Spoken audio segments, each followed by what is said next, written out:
Hi everyone, welcome to AI Tuition for 8th Standard CBSE student based on the new NCERT from Kanitha Prakash. இன்னைக்கு இந்த 6th சாப்டர்ல இருந்து என்ன topic பார்க்க போறோம் அப்படின்னா we distribute 8 things multiply. இதோட மீனிங் வந்து என்ன பாத்தீங்கன்னா டிஸ்ட்ரிபியூட்டிவ் ப்ராப்பர்ட்டியை வச்சு இன்னும் எவ்வளவு விஷயங்களை வந்து மல்டிபிள் பண்ணி பார்க்கலாம் அப்படின்றதுதான் இதோடைய டாபிக் உடைய மீனிங். Distributive property.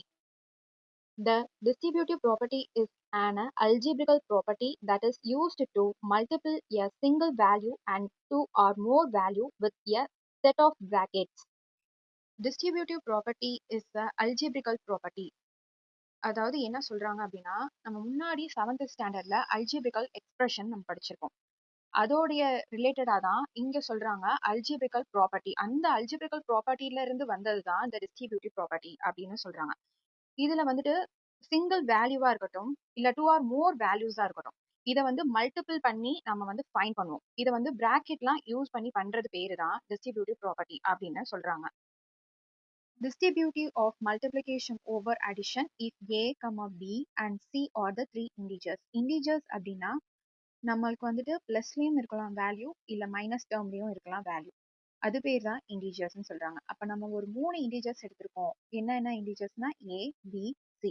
இந்த 3 இன்டிஜர்ஸ் வச்சு மல்டிப்ளிகேஷன் ஓவர் அடிஷனுக்கு நம்ம எப்படி டிஸ்ட்ரிபியூட்டிவ்ல நம்ம எழுதலாம் அப்படின்னு பார்த்தோம் அப்படின்னா இது வந்து ஒரு ஃபார்முலா. ஓகேங்களா?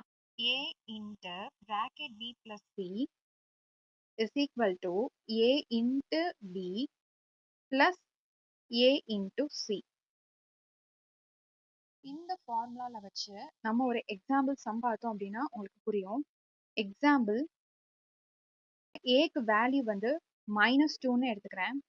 பிக்கு வேல்யூ வந்து 3ன்னு எடுத்திருக்கேன்.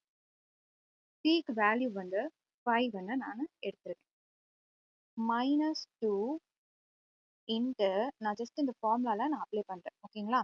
-2 இன்ட்டு பியோட வேல்யூ வந்து 3 பிளஸ் சியோட வேல்யூ 5. நெக்ஸ்ட் ஈக்குவல் அப்புறம் பிராக்கெட் ஓபன் பண்ணிட்டு ஏவோட வேல்யூ வந்து பார்த்தோம் அப்படின்னா -2 இன்ட்டு பியோட வேல்யூ 3 பிளஸ் திருப்பியும் அகெயின் வந்து ஃபார்முலா படி பிராக்கெட் ஓபன் பண்ணியிருக்கோம். ஏவோட வேல்யூ -2 சியோட வேல்யூ வந்து 5. இப்போ இந்த பிராக்கெட் குள்ள இருக்கிறத நம்ம சால்வ் பண்றோம். மைனஸ் பிளஸ் சைன் ஃபர்ஸ்ட் பார்க்கணும். பார்த்தோம் அப்படின்னா மைனஸ் பிளஸ் வந்து என்னது மைனஸ். ஸோ அதனால நம்ம இங்க மைனஸ் போட்டுக்கிறோம். 2 3s ஆர் என்னது 6 -6. நெக்ஸ்ட் வந்து பாத்தீங்க அப்படின்னா இங்க மைனஸ் இருக்கு, இங்க வந்து பிளஸ் இருக்கும்.